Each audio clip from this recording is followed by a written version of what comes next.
Hey everyone, Victor is here, and today I have a pretty cool synthesis challenge here for you. So as always, I'm going to start by looking at my starting material and my product to figure out what changes we have and maybe get some ideas where to go with this synthesis.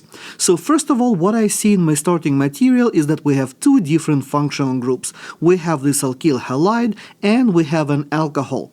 Now looking at my final product here, my target molecule, I can see that I have created a new carbon-carbon bond, and another important thing that I am seeing here is that my alcohol stayed unchanged through the course of this synthesis, which most likely means that the alcohol got to be protected throughout the course of this synthesis.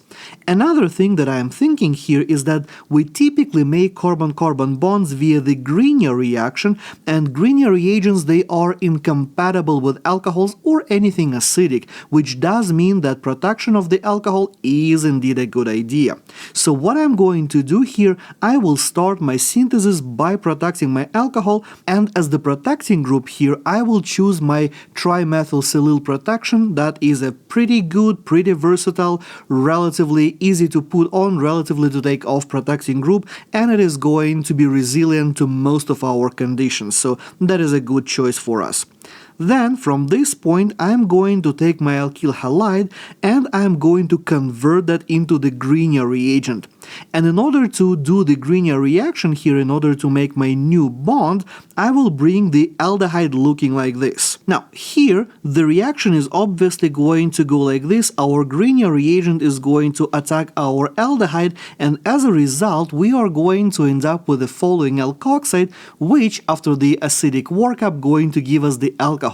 But our final product is not an alcohol, it is in fact a carbonyl, so we would have to oxidize this alcohol. So I'm going to show that my next step in this synthesis is going to be the oxidation.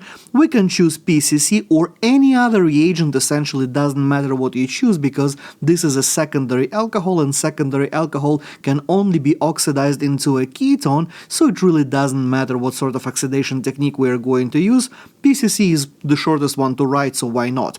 And once we are done with our oxidation, which converts our OH into the corresponding alcohol, we can deprotect the alcohol that we had sitting on our molecule from the very beginning with the tetrabutyl ammonium fluoride or any other F- source, giving us our target molecule. So the trick here was to recognize that your alcohol doesn't really do anything throughout the course of the synthesis and it had to be protected, and the second part here was to recognize which type of Grignard reagent we are going to be using and how to put that main carbon-carbon bond forming together. Other than that, I think it was a pretty straightforward synthesis, but you let me know in the comments below. Do you have any ideas how we could have accomplished this synthesis in any other way? I would love to hear that. And as always, thanks for watching. If you learned something new today, boop the like button, check out this video next, and I'll see you next time.